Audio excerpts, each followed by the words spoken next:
Hello friends, welcome to my channel. எல்லாருக்கும் happy morning. இன்னைக்கு birthday and wedding day celebrate பண்ணுற எல்லாருக்கும் நம்ம சேனல் சார்பாக வாழ்த்துக்களை சொல்லலாம். இன்னைக்கான எபிசோட் பற்றின ஒரு குட்டி ரிவ்யூ பார்த்துடலாம் வாங்க. ஸோ நல்ல எபிசோட். ஆக்சுவலி இவரால் இப்படிலாம் இருக்க முடியும் அப்படின்னும் போது ஏன்பா அப்படி எடுக்கிறீங்க அப்படின்னு தான் தோணுச்சு. அதாவது ஒரு அழுகாட்சி இல்லாமல் ஃபயரான episode. Old Kaveri, old Vijay, sophisticated rich ரவுடியும் இந்த பக்கம் வந்து செம்ம ஃபயரான காவேரியும் பார்த்தேன் அப்படின்னும் போது ரொம்ப சந்தோஷமாக இருக்குது. இந்த அழுதுகிட்டே இருந்தால் தான் நமக்கும் வந்து டென்ஷன் ஆகுது. இந்த மாதிரிலாம் காமிச்சாங்கன்னா சூப்பராக இருந்துச்சு. இன்னைக்கான எபிசோட் முடிஞ்சிருச்சு அதுக்குள்ளேயே அப்படின்ற மாதிரி தான் என்னோட ஃபீல் இருந்தது. அண்ட் சூப்பர் டூப்பர் எபிசோடாக இருந்தது. அண்ட் ரெண்டு பேருக்கும் இருக்க கோவத்தை வந்து அழகாக பசுபதி தானாக வந்து மீன் வலையில் மாட்டிக்கிற மாதிரி வந்து அவரே வந்து மாட்டிக்கிட்டு நல்லா வாங்கி கட்டிட்டு போனார். அண்ட் முக்கியமாக வந்து காவேரி அந்த தேங்காய் திருவலை இப்படி எடுத்து அப்படியே கழுத்தாண்டு வச்சாங்க பார்த்தீங்களா, வேறு லெவல் பர்ஃபார்மன்ஸுங்க, நிஜமாக சூப்பராக இருந்துச்சு.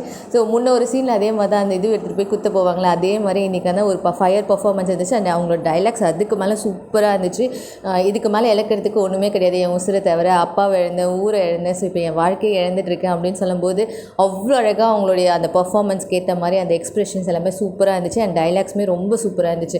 இந்த பக்கம் பாட்டியை வந்து பசுபதி வந்து இது பண்ணிட்டு இருக்கும்போது அங்கே விஜய் வந்து காவேரி விட்டு விலக சொல்கிறதுக்கு நீ யார் அப்படின்னு சொல்லி அவர் வந்து அவருடைய அந்த கிக்கு கொடுத்து செம்மையாக பிடிச்சிக்கிட்டு அவரை கலாய்ச்சிக்கிட்டு நீ தான் பார்க்க தான் ரவுடி, நான் வந்து பக்கா ரவுடி அப்படின்னு சொன்னது எல்லாமே சூப்பராக இருந்துச்சு. அந்த சைட் விஜய்க்குமே டைலாக்ஸ் ரொம்ப நல்லா இருந்தது. ஸோ இதுதான் நாங்கள் எதிர்பார்க்குறோம். எப்போ பார்த்தாலும் அழுதுகிட்டே இருக்க எபிசோட்ஸ் விட இந்த மாதிரி ஒரு கூசம்ஸாக இருந்துச்சுன்னா சூப்பராக இருக்கும் அப்படின்னு தான் எனக்கு தோணுச்சு. இன்றைக்கான ஃபயர் எபிசோட் தான் விஜய் வர்சஸ் பசு, காவேரி வர்சஸ் பசு. ஸோ ரெண்டு பேருமே வந்து அவங்க ரெண்டு பேரோட கோவத்தை ஆதங்கத்தை அவ்வளோ அழகாக காமிச்சாங்க. பசுபதி தான் காவேரியோட வாழ்க்கையை வந்து இழந்ததுக்கு காரணம் அப்படின்றத வந்து அவங்க அவ்வளோ அழகாக சொல்லியிருந்தாங்க, காவேரியுமே கூட.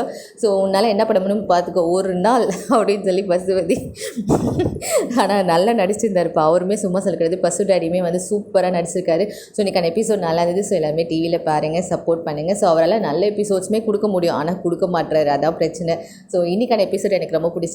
எனக்கு ரெண்டு பேரோட அந்த கோவமும் எனக்கு ரொம்ப பிடிச்சிருந்தது. ஸோ அவங்க வாழ்க்கைக்காக அவங்க ரெண்டு பேரும் கோவப்பட்ட விதம் ரொம்ப அழகாக இருந்தது.